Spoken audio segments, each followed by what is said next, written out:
Assalamualaikum, Raza bhai. Thank you for letting us know for the early program, Raza bhai. No problem. Welcome. Assalamu alaikum. Assalamualaikum, Agha. Wa alaikum salam. Alaikum salam wa rahmatullahi wa barakatuh. You're not getting the. हाँ, आपकी आवाज आ रही है. We can hear you. Yeah. The picture is not visible now. I can see Yasser has joined at the earlier time. Assalamu alaikum, Yasser. Assalamu alaikum. Well, alhamdulillah. Alhamdulillah, you're welcome.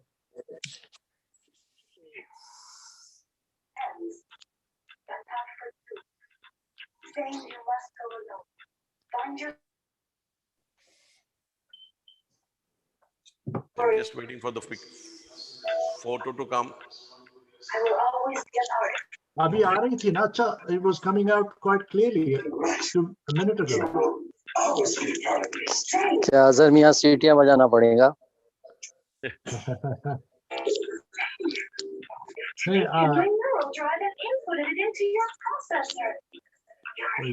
किसी की background आवाज आ रही है. किसी का mic on है. मेरा. हाँ.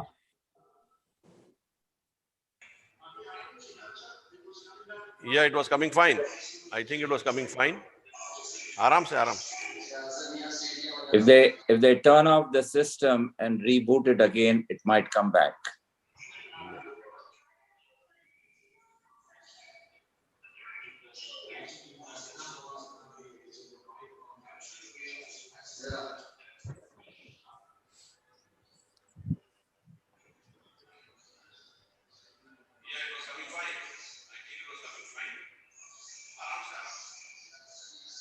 If they turn off the system and reboot it again, it might come back.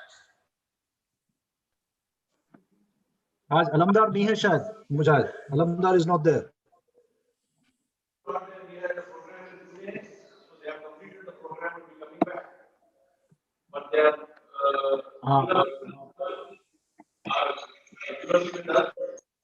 Done a good job, but I think this one has. And I came a bit early basically because I thought that some kind of a problem might come. So I was here a bit earlier. Yeah.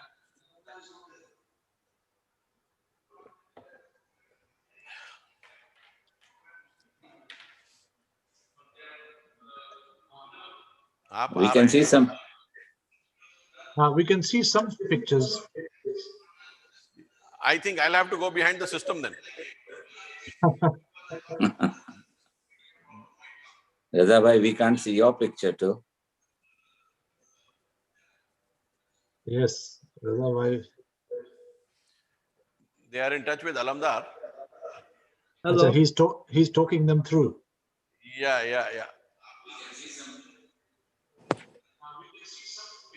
Yeah, it's they being shown.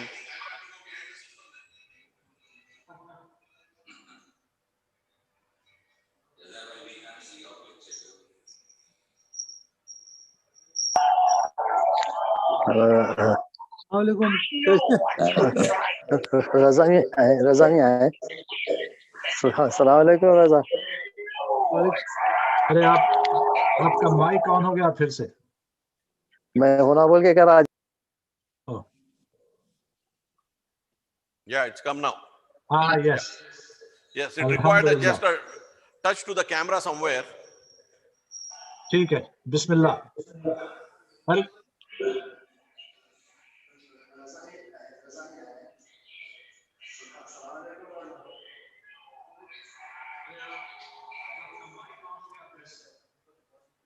Yes.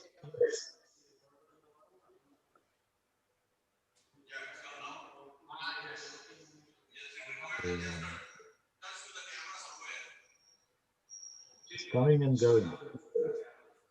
जाके आ रहा नहीं?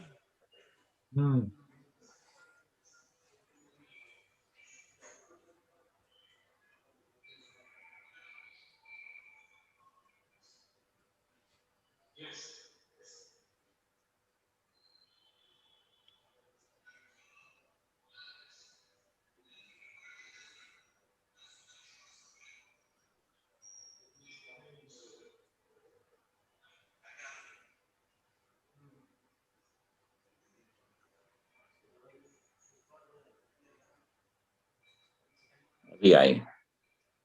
Ah. Yeah, we can see you.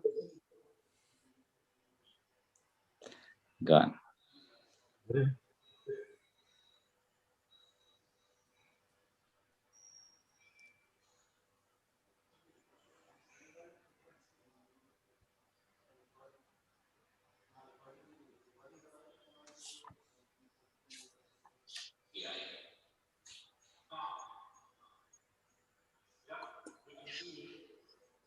Yeah.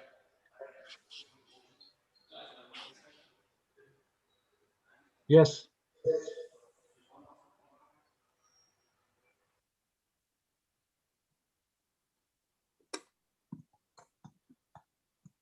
We are across 3 continents at the same time, alhamdulillah. Alhamdulillah. Asia, Europe, and the US.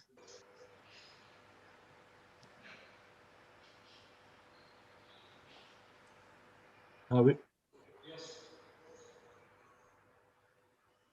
yeah, we can see you now.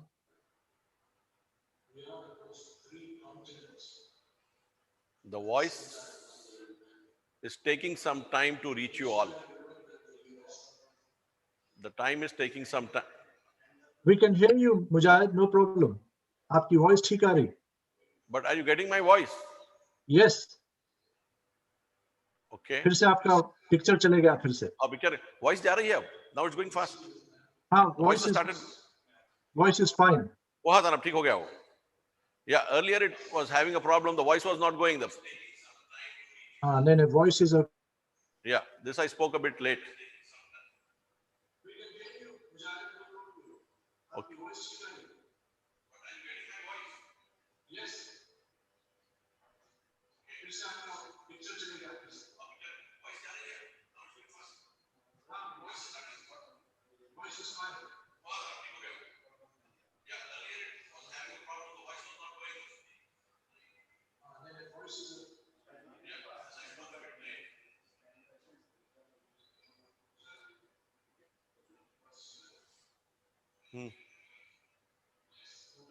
अब कुछ बोलिए अब. Azhar bhai, are you recording it? I am. I'm recording it. Hassan bhai, if you're trying to say something, you need to unmute. Yeah. I'm about to start. I think we'd have to unmute. ठीक है. Bismillah. You to mute.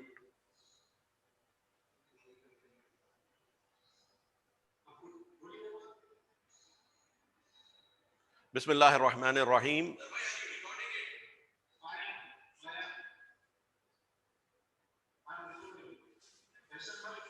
I am recording it.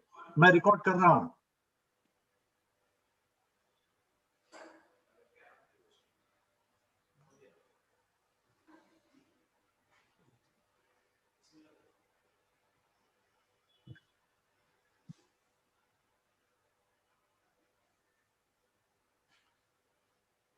Bismillahir Rahmanir Rahim. This is the 8th lecture of our series, trying to understand religion in the contemporary world. The purpose of having such a topic discussed is the lack of clarity amongst those who follow religion and seriously follow religion is the lack, as I mentioned earlier, of a clear understanding of the dynamics of the spiritual. I think we are having a problem here.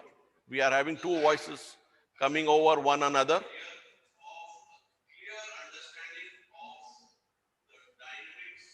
We can hear you clearly. It is coming back to me again हाँ, I think as it's an another echo. voice while It's I an am speaking. echo है आपका. Yeah, no, not an echo of that kind. It's coming after a long, long time. I mean, after maybe 40 seconds.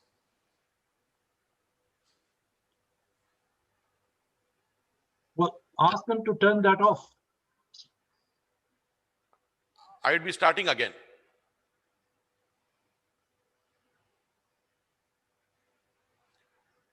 Bismillahir Rahmanir Rahim. This is the 8th lecture of our series titled Trying to Understand Religion in the Contemporary World. The reason we have chosen this topic is basically the lack of clear understanding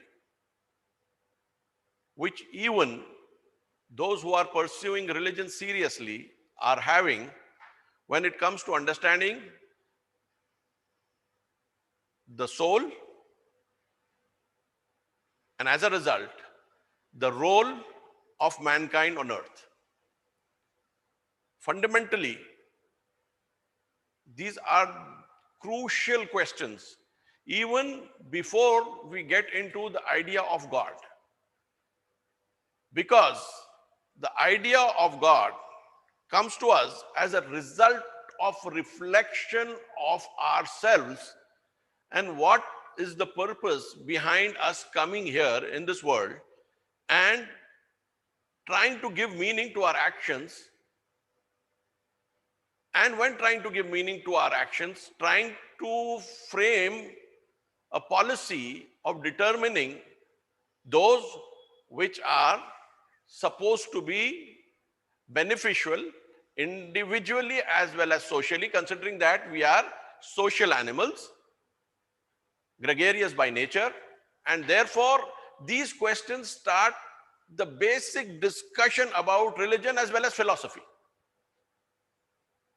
What the prophets have done have started off at this point and taken the discussion forward by bringing in ideas which explain our rational movement towards solving these issues, which is done by philosophy, and enhancing our ability to think and ponder through interventions which they make as a result of revelation in the debate.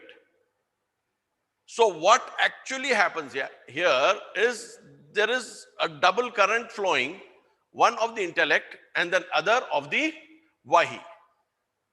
So the aql and the revelation work together in enhancing each other. Aql takes us towards understanding prophethood, then accepting the prophet and then prophets, and then moving forward to accepting their books.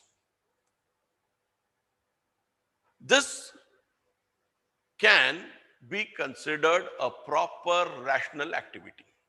That is, thinking about our role, moving to understand our role, getting feedbacks from the prophet, moving towards understanding Godhood through the intellect as well as the prophets, and then start taking the laws on the basis of the revelation which has been given.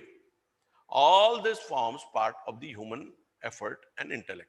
We tried during the 7 lectures to get the Quranic inputs and see how they have enhanced and moved humanity into a different domain altogether by proposing the idea of the physical creation, bringing it forward, and then speaking of the soul being given to the human being, and then making him a different creation, a different creature altogether, and then using this framework to put the onus and responsibility on mankind to run their societies on the principles of justice. As I already mentioned, the 25th verse of Surah Al-Hadid is very clear, categorical about this. We have sent our apostles with clear proofs and with the book and with the balance. That is a system so that mankind may uphold justice.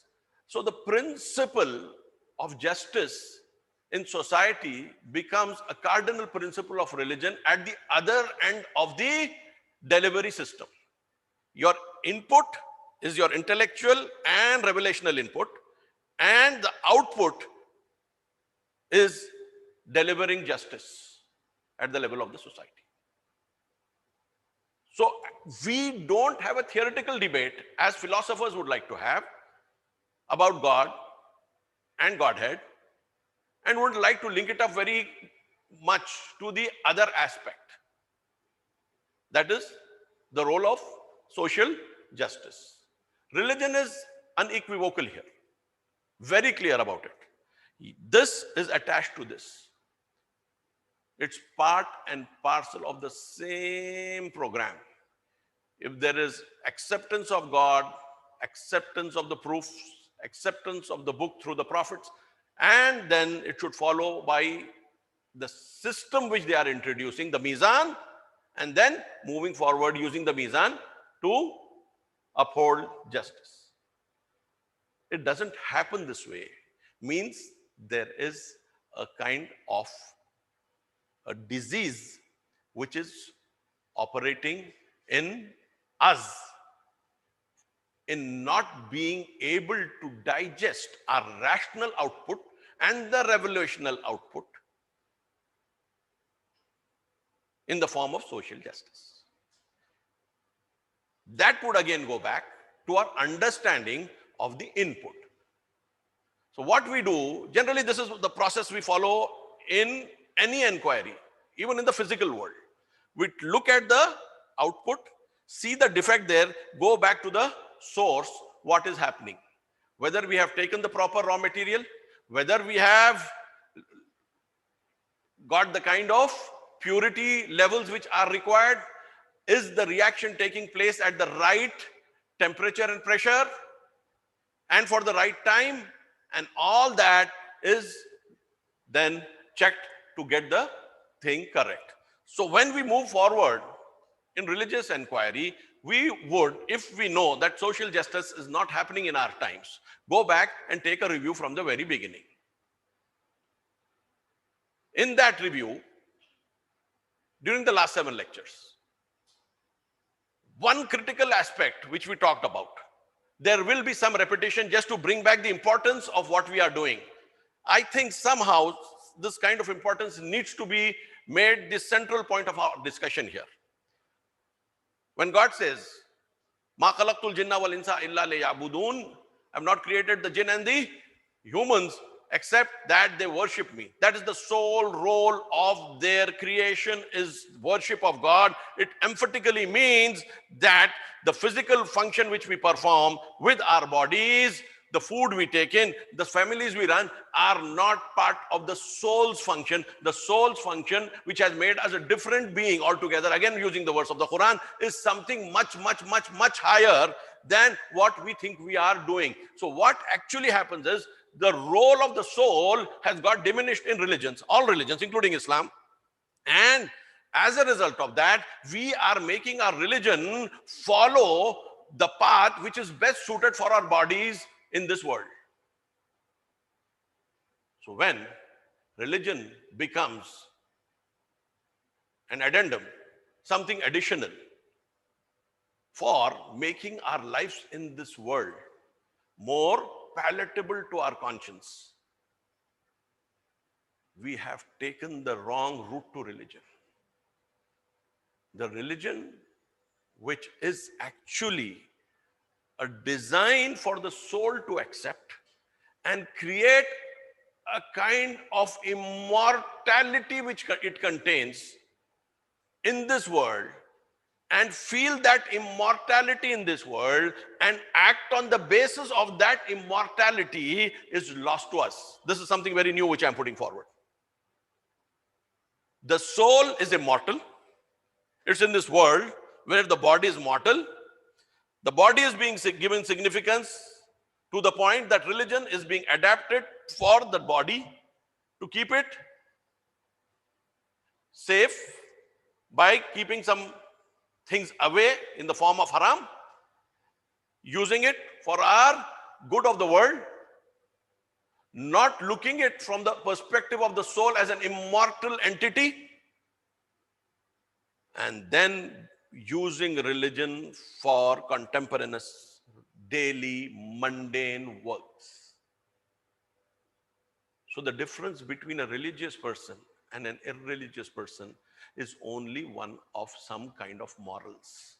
He is away from them, and the person who is irreligious is someone who is not in that proper frame of puritanical behavior. Does religion only differentiate us in the ethical format? Otherwise, are we the same? When it accepts to accepting whatever evil is happening in this world, are we accepting it just like any other person who is irreligious accepting it? And if we are, why are we? The big question is, our souls and their souls are roughly in the same domain. Their irreligion is for the world, and our religion is for this world. This is what we actually need to review. Is our religion for this world alone, or it has ramifications much beyond it being for this world? We move forward on this basis towards understanding the fact that the soul was created first, and we spoke about it, saying that Aql is the first creation, and it has what we call freedom to act, considering that only God was there when it was created. The question of freedom doesn't make a lot of sense, because there is hardly anything to be free about except for accepting the command of God, and which it does. When God says is to come forward, it comes forward. God says go back, it goes back. Or he goes back. Or she goes back.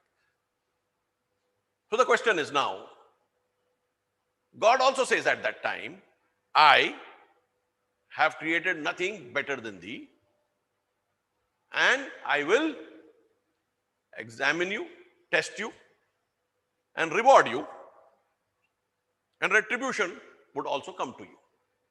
And I'll perfect you in those who I love.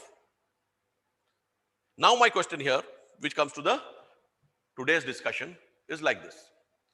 When God says that this aql is a work in progress, is the best thing he has created, and it is going to get perfected, and would be perfected in those he loves. So many questions come to us. If it is to be perfected, it will not be perfected in the state which it has been created. So there has to be another step forward where it can be tested in the proper way, where the freedom starts making sense. So the greatest thing God can create is something which has freedom. Anything which doesn't have freedom cannot be the best of creation. Secondly, this is today's topic. Secondly, if he just replicated himself, God is there, he is free, he has created a replica of himself. What does that mean? It means God has created redundancy. He's all powerful, he's not exhausted by what he creates, and how he maintains it also doesn't lead to his getting exhausted. وَلَا يَعُودُهُ حِفْظُهُمَا وَهُوَ الْعَلِيُّ الْعَظِيمُ. The fag end of the Ayatul Kursi. Protecting, maintaining the heavens and the earth doesn't exhaust him. That is what the fag end part of Ayatul Kursi is saying. So he's all powerful. He's not exhausted. He doesn't sleep. He doesn't have any of those bodily functions. of drowsing? When this be the case, he creates something exactly like him. So they are now two with equal freedom, equal power, both omniscient, both omnipotent. What does it happen in the world? There'll have to be two universes, which they are not. That's what God says. There'll be one universe. And if there are more than one God, there will be havoc. Quran verse says that. If there were two gods in this world, the world would be destroyed. Two forces acting with equal will and equal freedom. So creating something exactly like him doesn't make sense at all. It's redundancy and the system doesn't move forward. One would have to retire and give way to the other. So God has to restrict his power. What is restricted either in the domain of action or in the domain of power would be called limited. Though he has unlimited power, he has limited it in action to 50% and given the 50% to the other. Restriction of God's power again doesn't make sense unless it's for a purpose. Since that he's not exhausted by it, so restricting his power for the sake of restricting power doesn't have any sense. So that makes us understand his sense of logic, which looks obviously flawed. And as God says, there is no flaw in him, no limitation in him. Subhanahu wa ta'ala amma yasifun. He's pure, blemishless, sanctified, and exalted compared to what they attribute to him. So this gives us a clear picture. Creation of another godlike entity with similar powers would not be possible except for redundancy and limit, or in the way of limiting his own powers for no reason at all. Had he become tired? Yes, he should have. So you come down to the next thing. As you keep evaluating, you will see that there is nothing possible better than to be created. And what the riwayat say from Usulul Kafi hit the nail on the head. The Imams, through their intuitive knowledge, give us what the Quran gives in a general pattern without giving a clear expression of what the ruh is. The quality of the ruh, when questioned by the followers of the Prophet, Yas'alunaka anir ruh, the Quran says. They ask you, O Prophet, about the ruh, the soul. Say that it's a command of God and the knowledge given to you about it is limited. The reason for the limitation of the knowledge and why the Quran doesn't mention it at that point is the inability to understand the intricacies of the soul by the laity, by the ordinary people. And therefore the words of the Quran question those who know if you do not know. Fasalul ahlul zikr in kuntum la ta'lamun. So the question of ahlul zikr also comes. Those who are already mindful. Ahlul zikr would be people who are mindful of the realities. Question them. So who is mindful of the realities? The Prophet and the Imams. So there is a dependency for developing the system to a higher level to follow the book the Quran and then the Ahl Bayt. It was not for no reason that the Quran and the Ahl Bayt were brought together as those who would be the main source of guidance after the Prophet. Saqal means in Arabic a tiffin. So what is being given is food for the soul after the Prophet is gone. Saqalain means two tiffins, two food boxes. Saqal is what you carry when you go on travel in the form of food. So you have a soul which needs to be continuously given the food for it to sustain itself.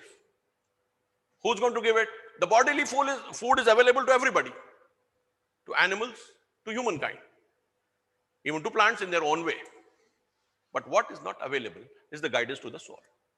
And this guidance is available to us through the book and the Prophet. When the Prophet is going, through the Imams. So this comes like that.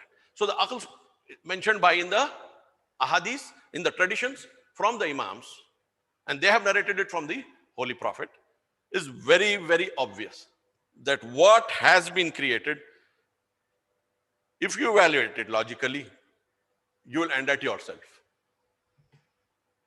Now the trouble starts. I start thinking about everything. What is the greatest thing in the world? I want to know. And the funny part is, I also come back to the same thing, and the hadith takes me to the same point. And the Quran also takes me to the same point through the words of Tabarakallahu Ahsanul Khaliqeen. So my aql, which has been given to me, starts feeling like that. Because I feel it, I get it through the hadith and I get it through the Quran. But the big question is, the words don't make a sense unless they are properly assimilated. Anybody can make sense of what is being mentioned. The aql mentioned in the hadith, Nafaqtu fihi min ruhi.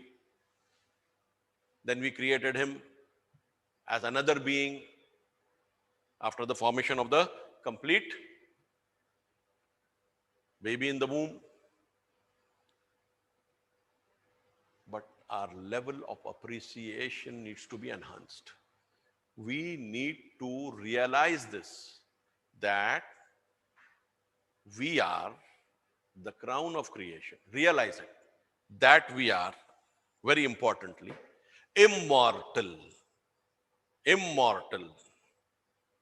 Our soul, which is what we are, has been given a body fit for it, which the Quran says, Inna khalaqna al-insana fi ahsani taqweem. We have designed mankind in the best form. We are upright compared to all things which have gone ahead of us,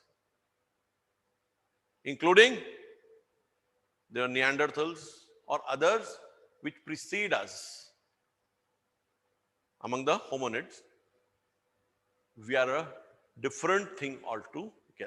We are infinitely superior to all we have access to in this world, and to the extent we have been able to navigate the universe. This makes us what we are. This sense of immortality makes us use the world as an opportunity for making the soul capable of it being accepted by God at the time of death, and raised from that point, from the time of Barzakh till the time of Qiyamah in a particular manner, and from there onwards, after the Qiyamah, to times ever after. This needs to be just not understood, it needs to be realized. When I look at my soul, I should be able to say, this is what I carry. And only when I am able to do that, will I be able to really appreciate this world as the best place for the soul, not the best place for the body. The biggest problem is we are considering this place to be the best place for the body, going for bodily comforts, and considering that if we are having it, God has been kind to us. So the rich, the wealthy, those who are enjoying life in ways so different than us still hold a place in our mind. The mutrifin, as the Quran would say, those who are endowed with a lot of possessions and wealth. The Pharaohs and the Nimrods, or those of today, start looking as something great. But we keep ourselves happy and say, well, God has not given us all that, but considering that He has given us something, and when we look at the poor people who have nothing, we still are happy that He is good. He is a Rahman, He is Rahim, and what a great God is He, and we need to worship and pray Him. For what? For what He has given in the world. He says, what I have given in your world is for testing you. So why are you priding over it? Why are you thinking you're a great person who has been endowed with something so very great, or if something less, good enough for you to be happy about? Bal razitum bil hayati dunya, says the Quran. And you were satisfied with the life of this world. You were satisfied with the life of this world. Though the hereafter is better and long lasting. Wal akhiratu khayrun wa abqa. This is what we are now in, and which we need to really think and ponder about. Are we for this world, or is this world for us? Is the soul made for the body, or the body made for the soul? The body is not something which can be given the soul. The soul is something which would be given the body. So something started off as the first of creation, where there was no time, there was no universe, there was nothing except God and this creation, the aql, the intellect. And then we have a process. Now this aql needs to be given a body. How long will it take? It takes about 13.8 billion years to get the body ready for the soul. Strange.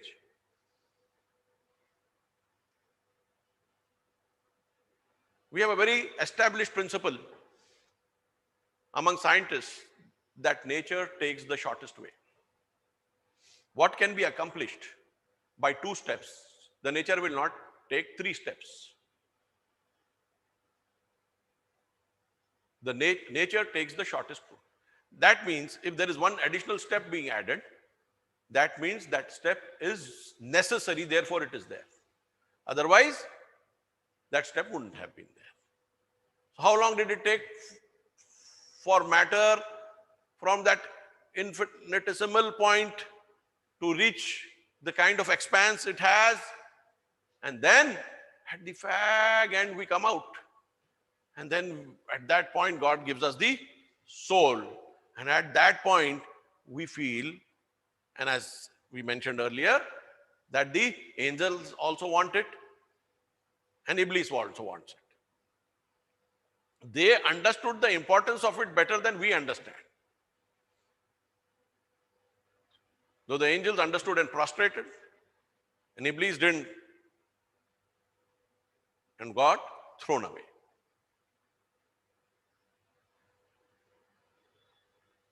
This is the position that we are today as human beings.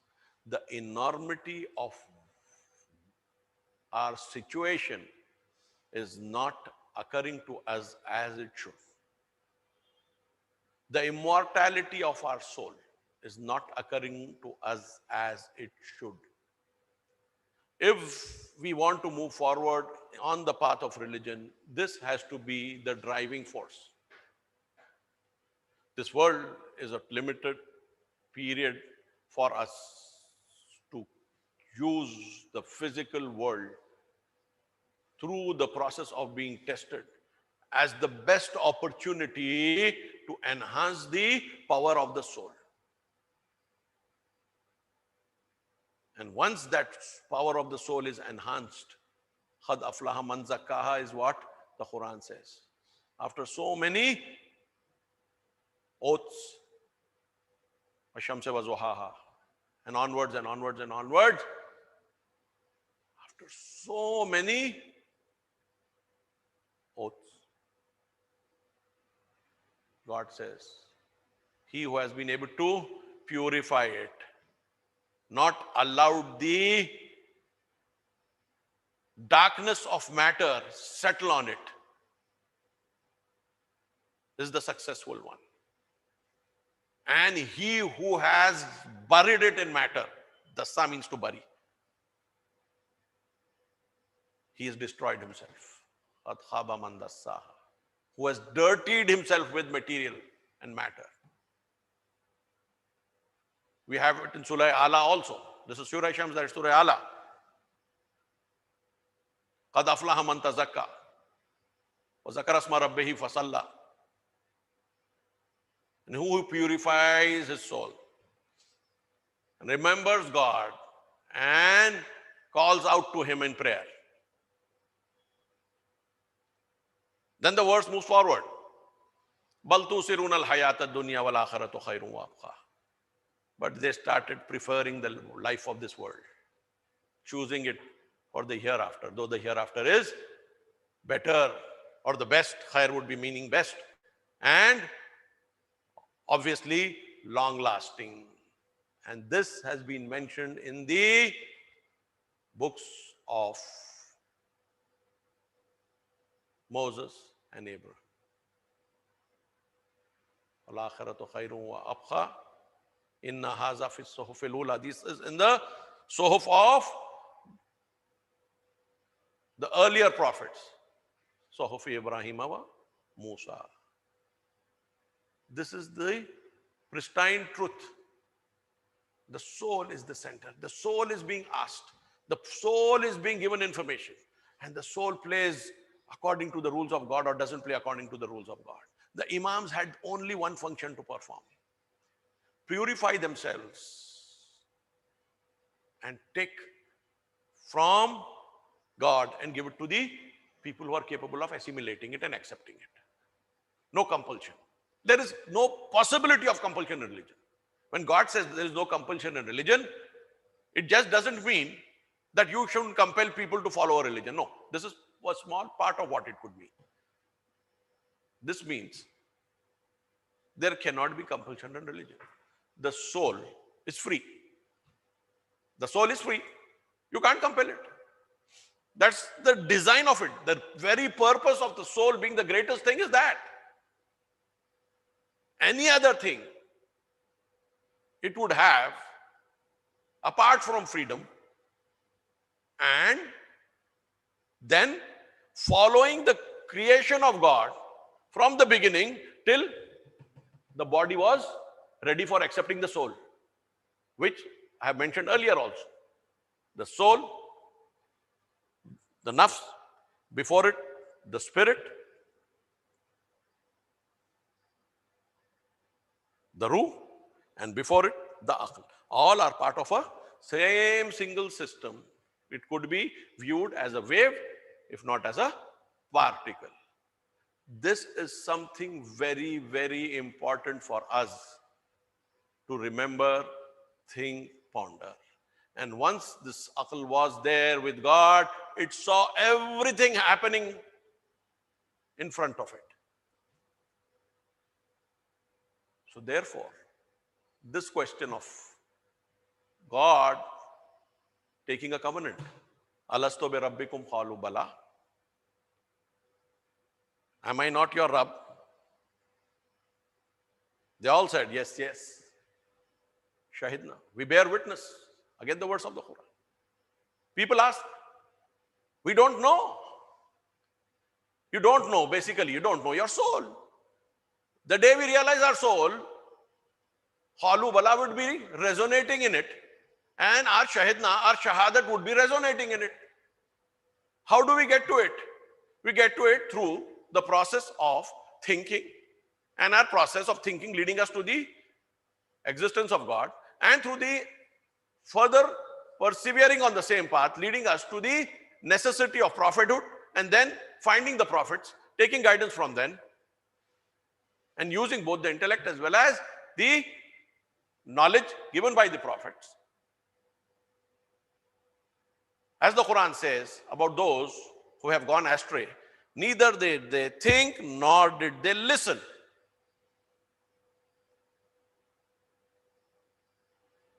They didn't do anything.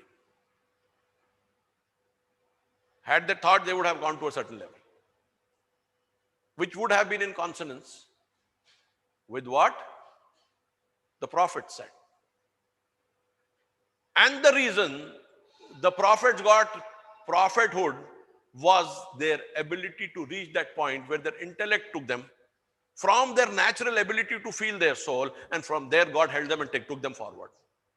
Had they not that ability, God wouldn't have given them prophethood. Therefore, the Quran says, we know better to whom to give prophethood.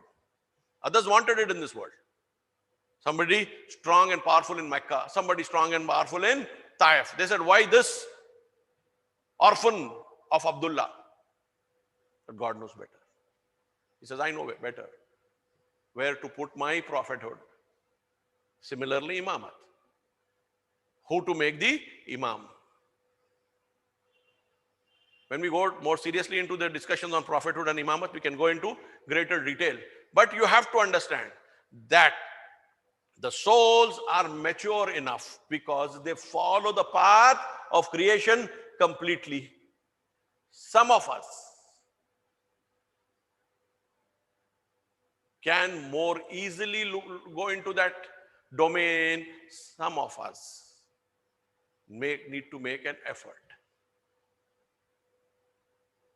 But those who are created at a level where these things are more accessible to them are made for a higher level, and those for whom it is less possible are made at the lower level. So even in the prophets, as the Quran says, hum darajat, they are at different levels. So we don't have a common level of prophethood also. There are prophets even for small villages, there are prophets for small number of people, and there are prophets at the level of the whole world, depending on where they came. And the final prophet, obviously, would be for the Alameen. Inna arsalnaka rahmatan lil Alameen. For all the worlds, whatever kind they are. So the question of us sharing the same soul as the prophet, as I mentioned earlier, that intellect is also called as Noor-e Muhammadi. Had it not been for that Noor, that which has the intellect, and which we are part of, the whole creation would become meaningless. There is no sense in this world except for somebody coming in, enjoying himself to whatever extent he or she can, and just going out. Some of them without any sense of divine or holiness, some with some false sense of divine, accepting the divine, and some false sense of holiness, and nothing else. No real purpose. There could be people who start feeling something great about this creation, but since there is none of it, the world doesn't make a sense. So the world needs to start from a point of view of intelligence, intellect, move forward in the physical form. The intellect joins the physical and controls the physical, and that is what the amanat is. The freedom to act in the world, change the physical matter into a higher reality and a higher social construct. Our society should be a higher social construct, and that cannot happen except with the accepting of God and accepting the fact that we are the servants of God in this world, his khulafa, his viceroys, his vicegerents. This is what is going to make things. And once the centrality of the soul becomes clear, our body becomes more important to us, because there is no other way for the soul to work except through the body. So the body doesn't become important for itself. This is also of fundamental importance. This is also of fundamental importance. The body is meaningless without the soul. The human body is completely meaningless. Maybe the body of a cow or a buffalo have meaning, and they have a lot of meaning to us. They give us milk. Other animals also may be having some meaning to us, but we wouldn't be having any meaning in this physical sense. So instead of becoming the best, we will end up becoming the worst. And that's what is happening. Those who are considering their body to be the greatest thing that they have are the worst of creation. And those who are thinking in the opposite direction, they are the Khairul Bariya, the best of creation. Have we the strength,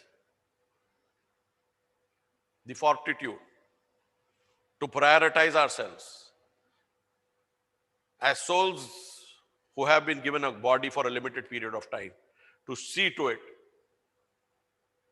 There are verses and verses of the Quran. I'm just not quoting it because there are so many.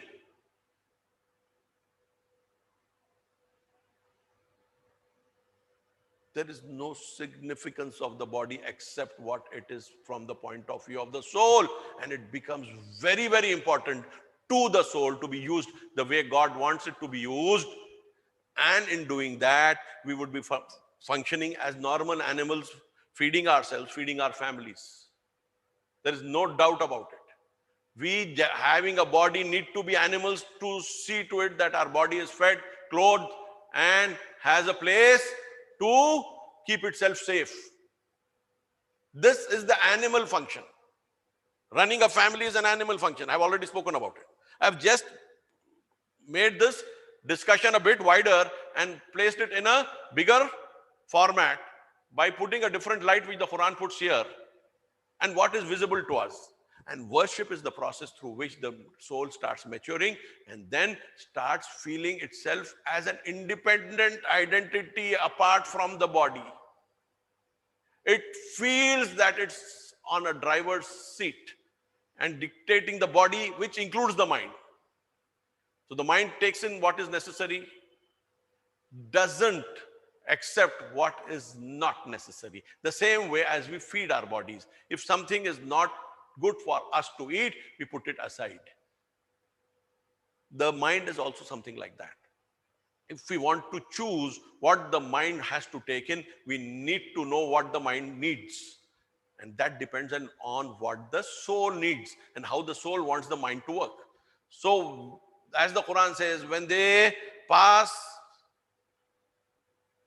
beside things which are indecent, they do so with a nobility of a kind which makes them safe from getting impacted by that indecency. This is what we all are. This is what we will really be if we use prayer, worship, and the guidance from the Quran and the Ahl Bayt after the Prophet to take us onto the path of soulfulness and bring the body under the control of the soul. The role of intuition, which I spoke of last time, and this was the topic here also, the intuition part is totally dependent on our being able to see our journey from when we were created in the form of the aql, the spirit, the soul, intellect, spirit, soul. If we can trace this journey back to the intellect, we would be able to see things which we are incapable of seeing from our eyes, which are capable of seeing physical realities. Aided with the microscope and telescope, we'll be seeing more. Through the microscope in more detail, through the telescope at further distances. But the question of intuition still remains. Human beings have things in them which are far beyond what the material teaches them. It is their intuition. Knowledge has grown. So many people went into the bath. But Archimedes gets an intuition. He starts shouting, Eureka, Eureka. Things happen in the same manner. Your intuition is there. To what extent you can enhance it is important. What the Prophet did and why the scientific revolution and the cultural revolution and the political revolution took place after the Prophet. Despite so many hurdles, still the Islamic civilization grew and controlled the world for 1,000 years. The reason was plain. It ignited the intuitive part of the human being. Our intuitive part got ignited. Once that got ignited, the physical became much more simple to comprehend than what it was for the earlier generations. So how could a people who didn't know how to read and write turn out and produce things, and the faith which came to them, those who couldn't read and write, Ummiyin as the Quran says, those who couldn't read and write, the faith came to them. And then it moved forward to a different level. They were able to absorb knowledge like a sponge from all sides. On what basis? Physical? Impossible. There was no great change among the Arabs after the Prophet came. What was changed was there? The most important thing, their soul. And that impacted the other cultures. And Islam got people from all sides who started supporting the system.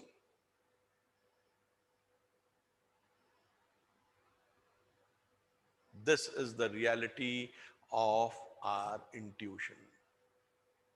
We all have it. We can raise it to the levels the Imams taught us to be raised by raising it themselves in this world. If all the Imams got was not through an effort, they are the least important examples for us. Those who you cannot follow are not examples. And for following, they have to show you the path which you follow by looking at them. So when the Quran says, لَقَدْ كَانَ لَكُمْ فِي رَسُولِ اللَّهِ أُسْوَةٌ حَسَنَةٌ, you have a best exemplar in the Prophet. And the same holds for the Imams. Or when Imam Hussain says, لَكُمْ فِيَّ أُسْوَةٌ, you have the best example in me on his way to Karbala, it means the same. What we have done, we started off from a zero when we came out of the wombs of our mother, and move by utilizing what God has given us through the knowledge from our parents and the rational principle which is there in all of us, and used it to move to a level of that kind. If they knew everything from the very beginning, how do I, who doesn't know anything according to the Quran, أَخْرَجَكُم مِّن بُطُونِ أُمَّهَاتِكُمْ لَا تَعْلَمُونَ شَيْئًا, and He brought you out from the wombs of your mothers in a state where you knew nothing. Where you knew nothing. So knowing nothing and then moving forward. The Prophet or the Imams or anybody, once they come into this world, come as human beings. Ana basharun mislukum, says the Quran. O Prophet, tell them, except the fact that I get revelations. We need to understand. When we follow them, we need to follow the path which they have taken to develop that intuitiveness. And that happened as a result of piety. There is another verse in the Quran which really establishes what I'm saying. Al-laysa lil insani illa ma sa'a. Nothing belongs to man for which he did not labor.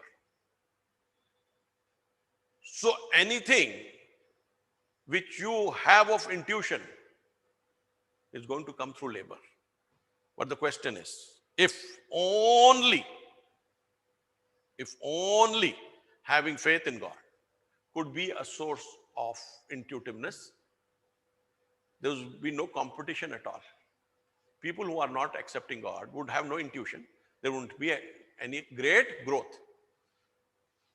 What we see in world history is that if the people who are having faith and support of the Quran and the Ahl Bayt, they don't use them.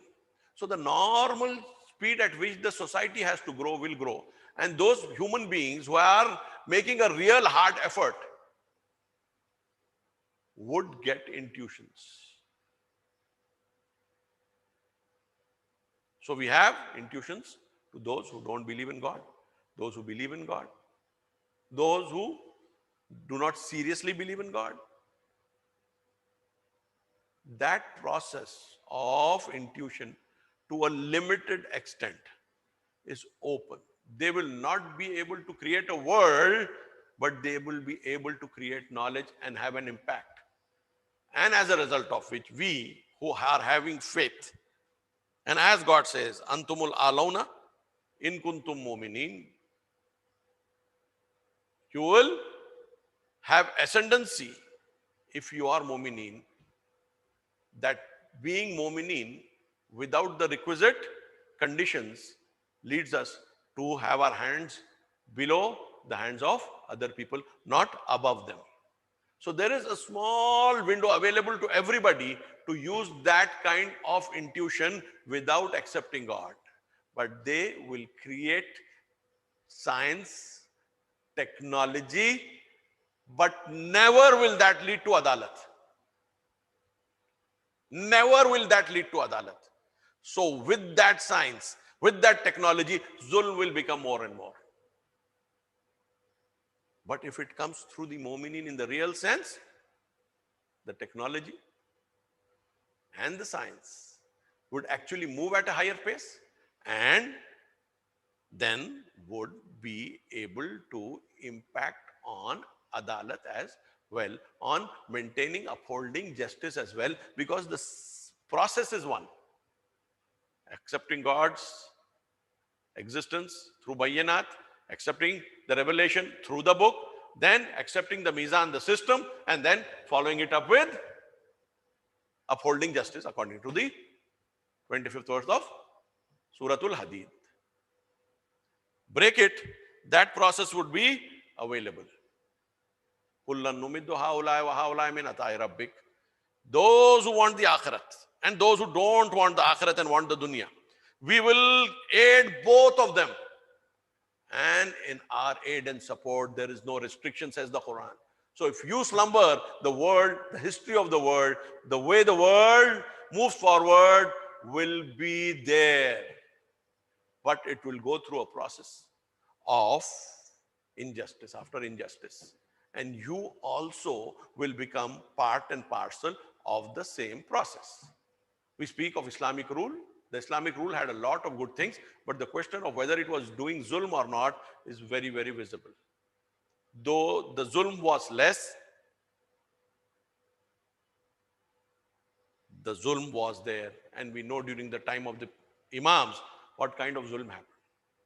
But the Imams still pursued on the path of intuition and knowledge, brought it forward, and the greatest impact that happened to Islam was from them, though they were not politically in control.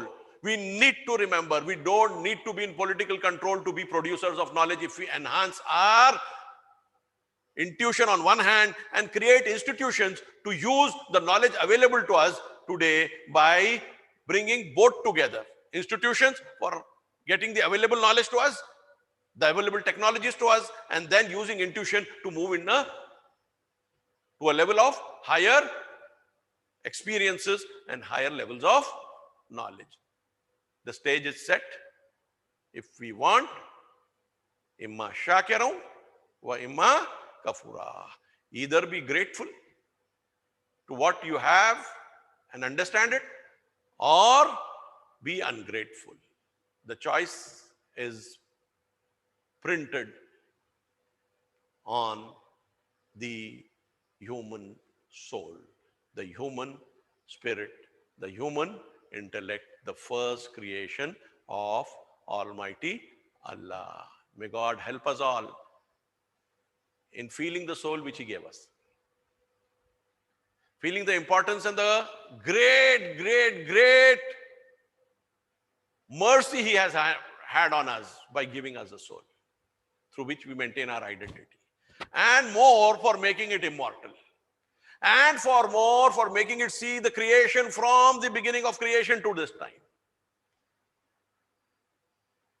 Let us live up to it, and we pray Allah subhanahu wa ta'ala give all of us the strength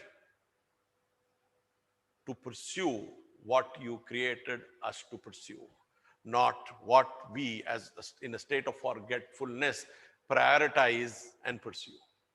The life of this world. Nothing worth pursuing for the soul of the universe.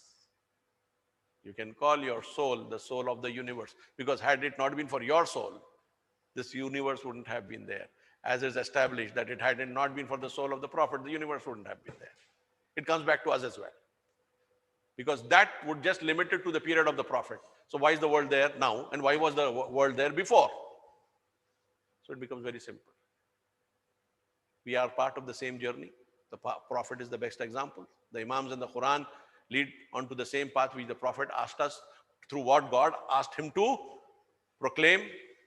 And then we are today here, fully loaded with whatever we want. We are a fully loaded system for doing great things, not individually, together. We can't do it individually. Individual is not what the society is made up of. And the individual passes away. So it's foolish to have a continuous process where the most important thing should be the individual. No. The society remains. The individuals keep coming and going.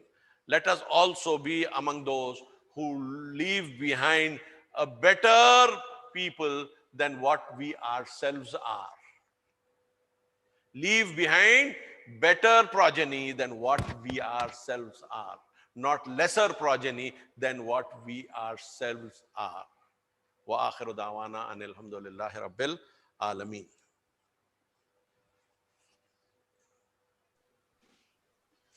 Thank you very Jazakallah much. khair. Jazakallah. Thank you very much, Mujahid. An excellent talk, particularly about the immortality of the soul, which I think we are all aware of, but it needs to be reminded, and how worship can keep you away from indecency and committing sins. And this whole role of intellect and role of intuition. One question I had in terms of the role of intuition, would you say what's described by somebody as religious experience or witnessing of the heart? You know, there's that Imam Ali's saying that he doesn't worship somebody that he doesn't see. Somebody asked him, "Have you seen your Lord?" And he said, "I do not worship an entity that I do not see." But then he said, "I don't see him through my eyes, but I see him through my heart, through my qalb." So, is that related to intuition? Would you say, or not? As we have our bodies and we are sure we are walking on something solid, and if the ground under our feet is not very stable, we don't feel very comfortable walking, right? If it's something like a wet floor or something which is on a mattress kind of a thing, where our feet don't find the proper grip, So we do have something, a firmament for our body, in which, and in that condition, it feels comfortable. While sleeping also, while sitting also, we have the same issue. There is something beyond that, that comfort level goes. Except for people who can easily float on water without moving their hands and feet, others would find it very difficult to just keep floating. They'll have to learn that.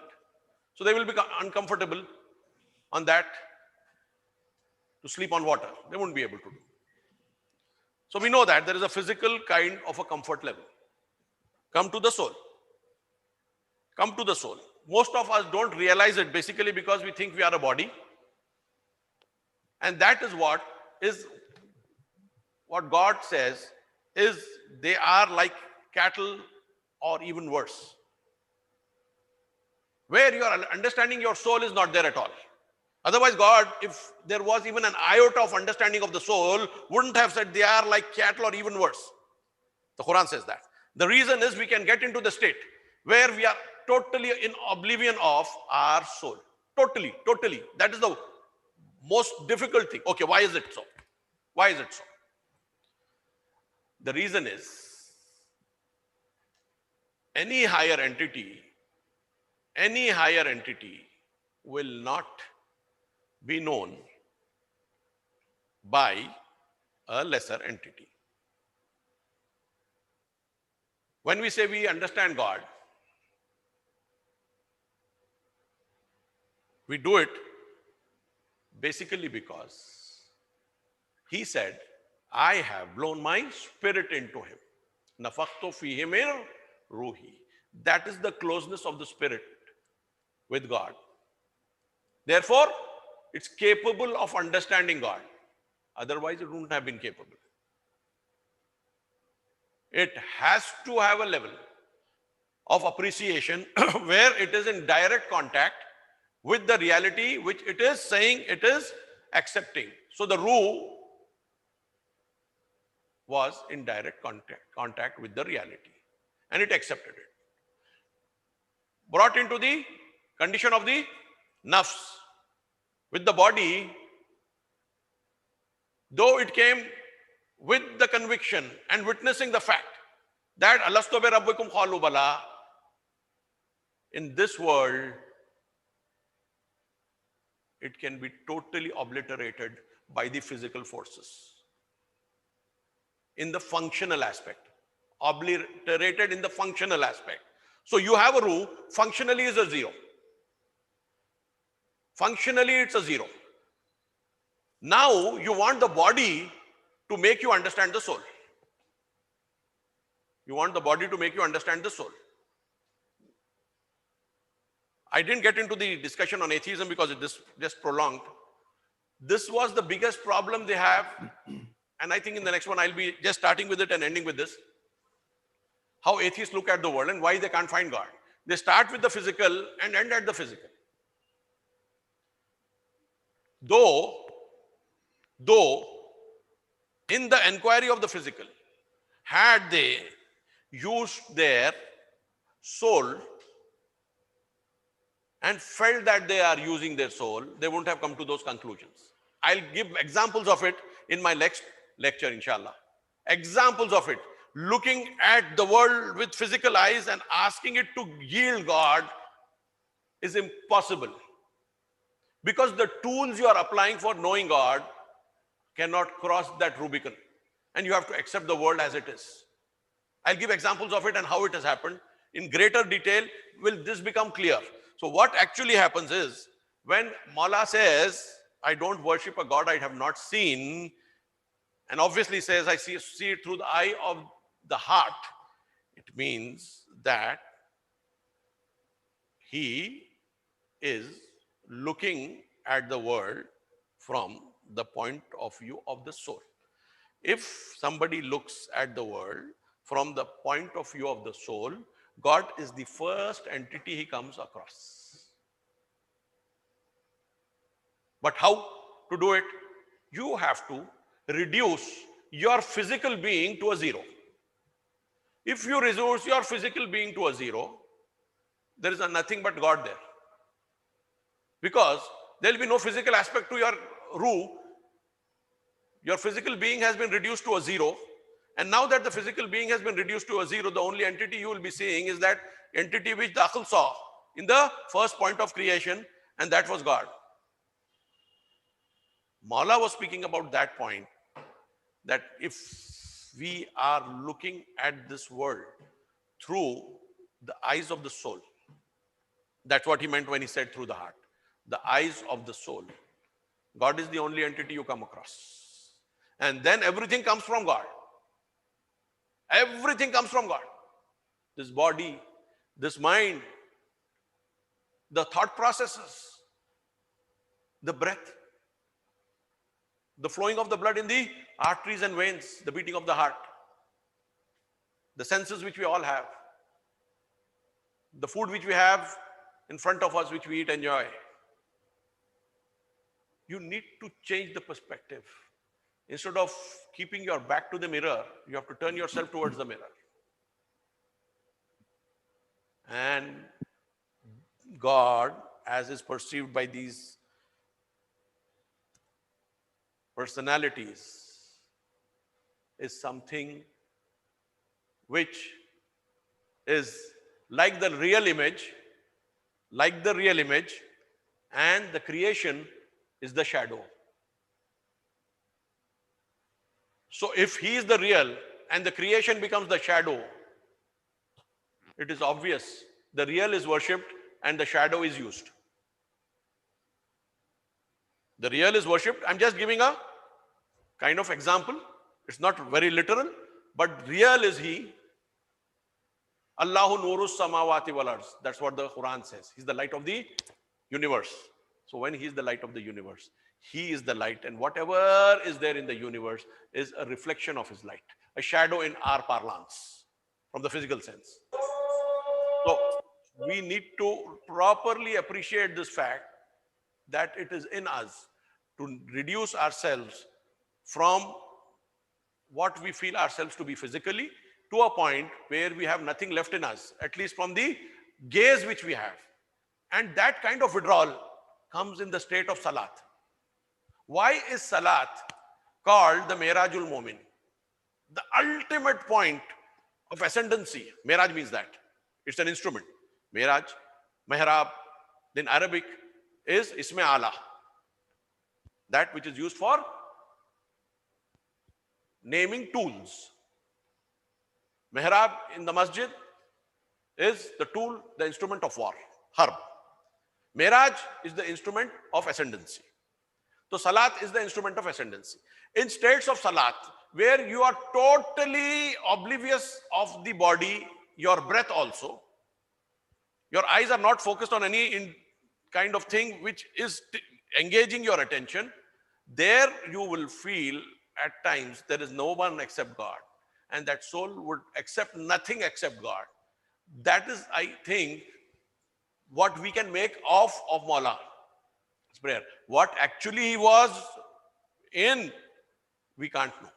But we can know this much, that he was in God, feeling God more palpably, more tangibly than what we feel of the physical realities of things. Because physical senses have a limited impact. My fingers touch this table and I have an understanding of it. I interpret it through my mind.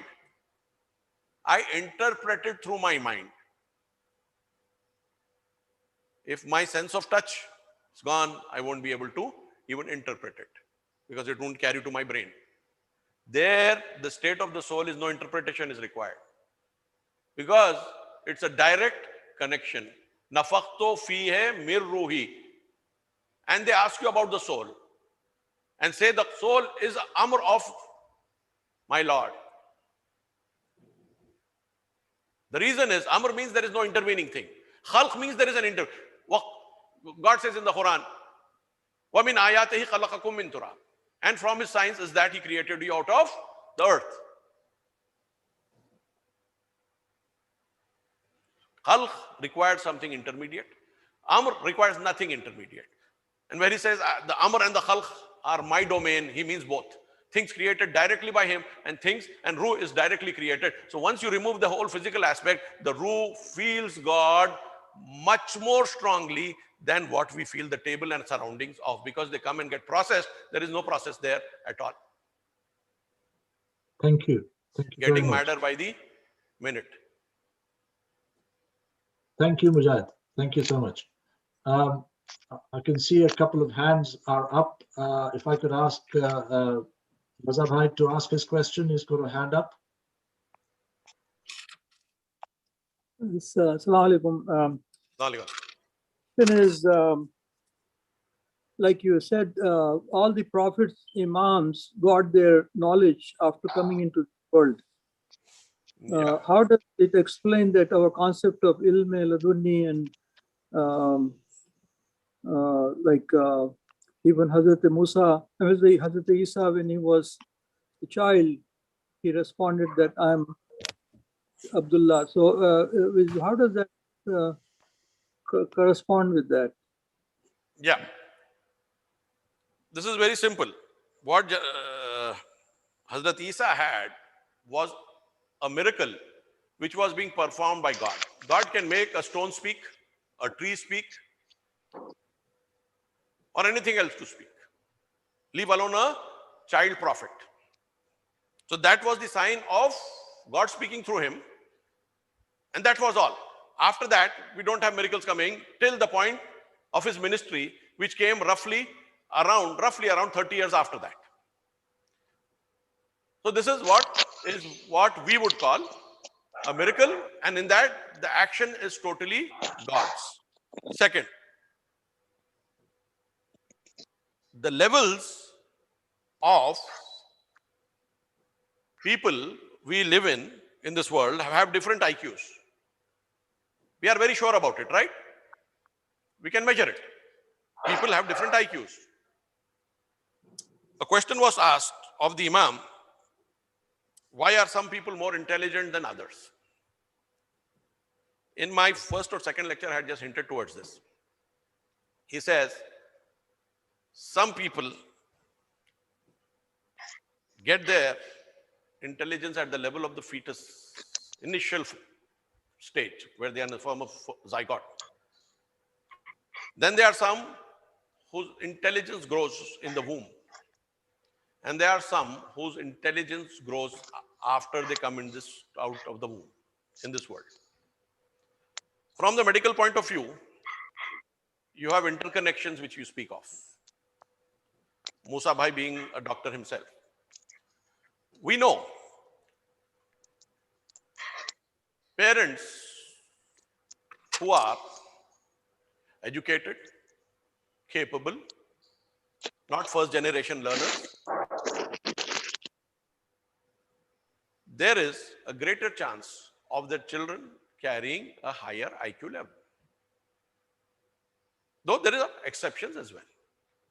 What this hadith says is basically this, that from the point of view of the physical reality, there is a lot of difference between individuals.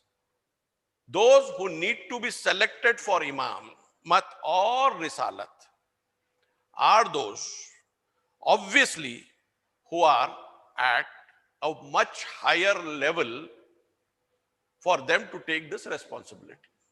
So the Prophet would be having that kind of intellect, strong capability of using the mind, which has a lot of connectivity, much more than ordinary mortals, being a mortal himself.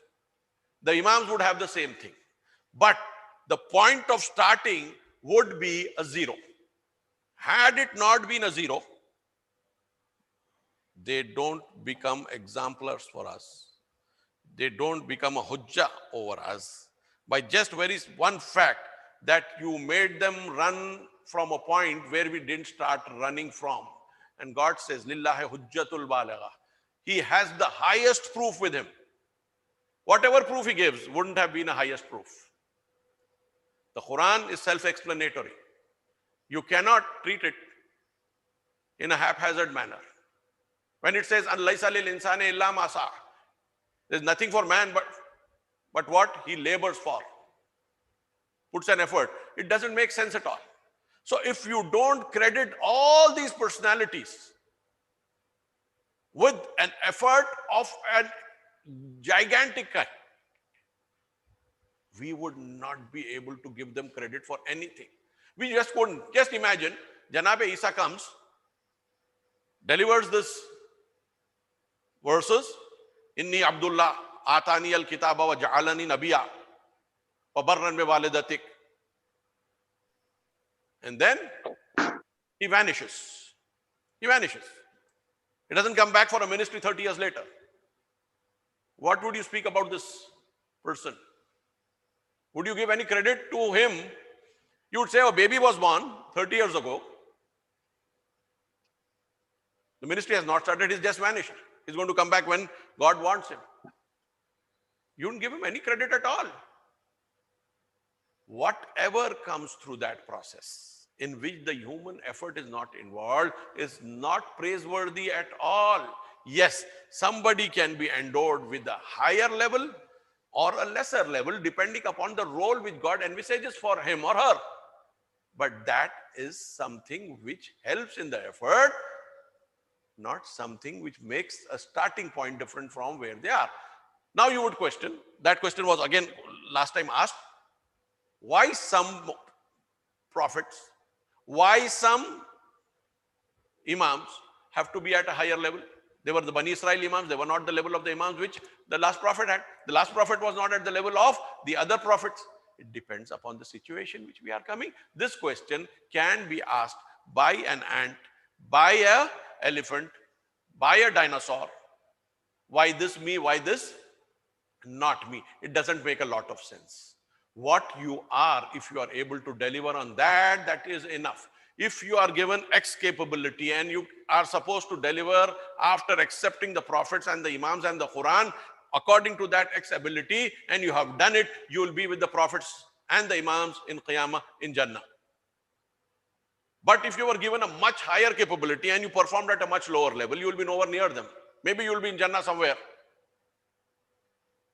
And at times, even worse happens.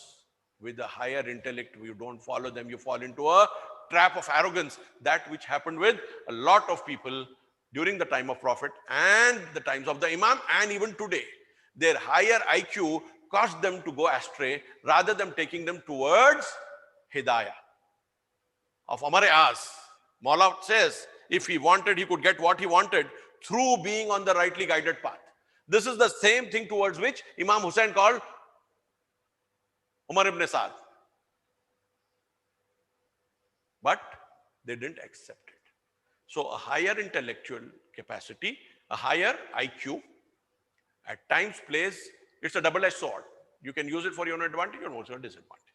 What God wants is, I have given you this option, imma shakira wa imma kafura. So please let us allow the imams to be what they are through their effort, not reducing any greatness of theirs, but making them own it. But what actually they have done is they have utilized God at every step of moving towards Him. And their greatness is a reflection of God through them to us. So let us say that all goodness belongs to God and all goodness can be taken by us from God at our own levels. May God enhance our levels. May God give us the strength to live up to what He has created us for. And as I said, give us deliverance from the sins which we are into and towards the right guidance which we can easily get from the Imams and the Quran. Thank you again, Mujahid. I think we're running out of time. There's two individuals who've got some questions. One is Yasser Rauji, and I think Irshad Mirza has also got one. So if I could ask Yasser to quickly ask his question, if we could keep the answers fairly short, I think we'll then hopefully not overrun the time too much. I know we started a bit late, but so we've got Yasser, if you could like to ask your question, please. Assalamu alaikum, Mujahid bhai. Assalamu alaikum. Mujahid bhai, what is the nature of arrogance? Is it material or non-material? Arrogance can be of any kind. Arrogance, for identifying it, I suppose, if you feel something in yourself and in that feeling you don't have God beside you, that is arrogance in itself. That is arrogance. You feel anything good in you and you don't have God beside you to participate in it. Actually, he is the originator of it actually. He is actually the originator. Through the verse of the Quran, وَخَلَقَكُمْ وَمَا تَفْعَلُونَ, and he has created you and what you do. So any goodness coming out of us is his creation. He's made the laws in a particular manner that if you stand on that point, you move in that direction. So you do have a choice for moving. But the question is, if the gradient was not there at all, your choice wouldn't have materialized. So whatever good happens actually, it has been materialized through a gradient of which you chose to use. So you used the mercy of God to do a great thing. And when you did that great thing, God vanishes and you stay. That is arrogance. It could be anything. It could be knowledge, it could be wealth, it could be beauty, it could be birth, from the point of view of birth. All this could be arrogance. Wherever you are finding yourself without God, that is arrogance. But the soul by itself doesn't have arrogance, right? The soul by itself doesn't have arrogance, provided it is not exposed to the material factors. At the point of creation, it didn't, in the form of akhl. But when it became nafs, which I mentioned in the earlier lectures, is the same spirit which becomes the soul when it interacts with the body. And the nafs is a problem. Nafs has its own entity with a physical entity with it. And the physical entity has a period, and the nafs is going to be the nafs till the period of having a physical reality. And when the nafs is moved away in the form that it sees death, so the nafs ceases to exist, it becomes a form of a different kind. Without a worldly body, the body has been destroyed or taken away. So what actually we need to understand is the coming into the world and being associated with the physical and the cultural impact of society. Both work. The cultural impact and the physical hormonal impact. Both are causes for our coming down. And we can feel it. There is no doubt about it.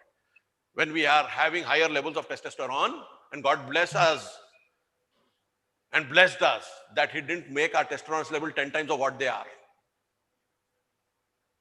10 times of what they are. If you had made it, we wouldn't have done anything except what people do who are the worst criminals, serial killers, serial rapists. So he has given us and tested us in a normal manner. He's just given us what is required to be tested. Khalaqal insanu zaifa, says the Quran. Man has been created weak.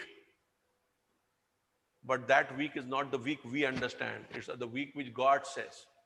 In the physical form, you have your susceptibilities. But I am testing you at a much lesser level. And that is a mercy from me to you. Had that mercy not been with physical things, nothing moving would be seen on the surface of the earth, says the Quran.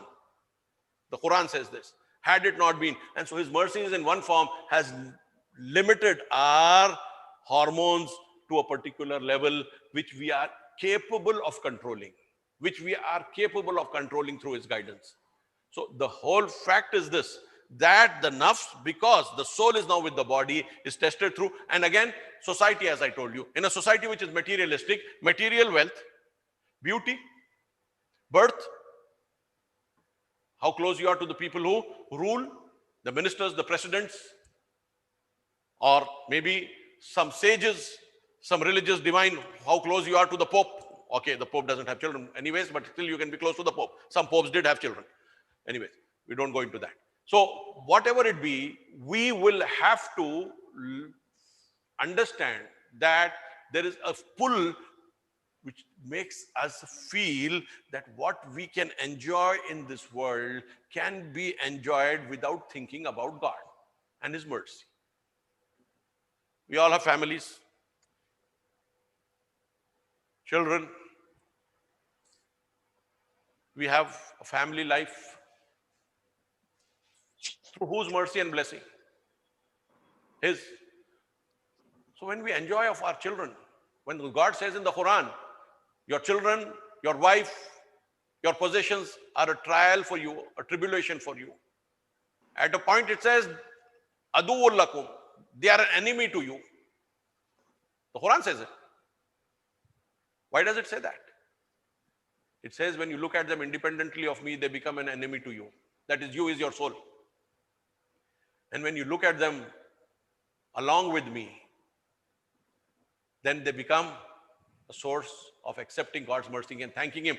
That is the point where the Prophet says, Rabbana la takilna ila anfusina tarfata aynin abada. Oh Lord, don't leave us to our own selves for the time of a blinking of a eyelid.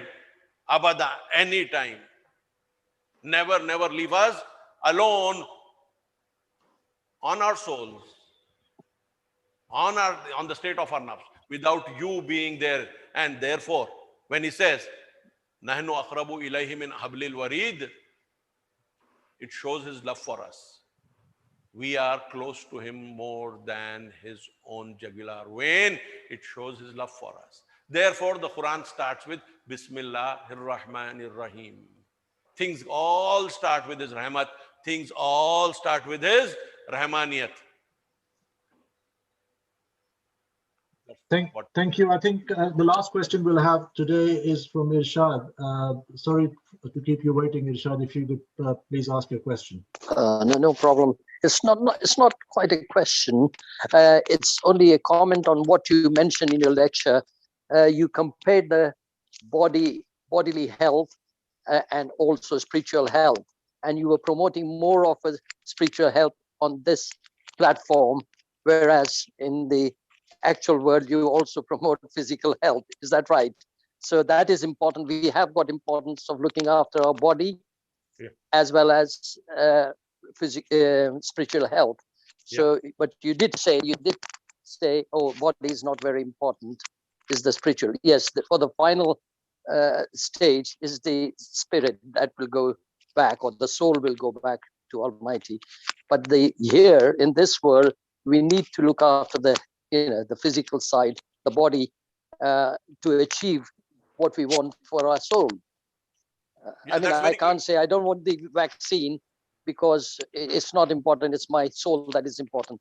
That would be wrong. Anyway, that's my comment. I think what you're saying is very correct. Bhai, the question only is this. Once that realization of the soul comes and the soul feels that the body is the instrument for being used for raising itself to that level which God expects of it, it is like somebody who has a car and knows that he has to travel and there is limited time he is going to have, right? So if the car is maintained in the best form, he would be able to use it, and considering that he has only one car and he has to travel every day. Now what will he do with it? He will maintain it in the best possible way. See to it that it doesn't create problems where it really needs to serve him. So the body becomes being subservient to the ruh makes it work in a manner that is optimal. And that is what should be coming naturally as a result of the ruh becoming powerful. If we speak of the exploits of Maulana Muttaqiyan, apart from that spiritual strength which he had, he speaks of bodily strength as well. If bodily strength is taken for a zero, that means we are already dead. Because death means that you don't have a body then. And as long as you're alive, you're supposed to take care of it. And the soul knows how to take care of it. The problem occurs where we think that we are only the body, where what is good for the body could be a lot of things. It could be a lot of things. Overeating, as I told in the Quran, that those who are kafir eat like as if they are cattle. وَالنَّارُ مَثْوًى لَهُمْ. And Jahannam is their destination. So the body part of it. Again, there are hadiths from prophets as well as more from Prophet Moses. He says, God curses a fat rabbi, an obese rabbi. That's what he says. That means those who are the people who are examples of faith should not be obese. They shouldn't overeat. Overeating is considered in the world of Irfan as the disease of the soul, not of the body. Overeating is considered, Quran also says, Allazina kafaru yakuluna kama takulul anam.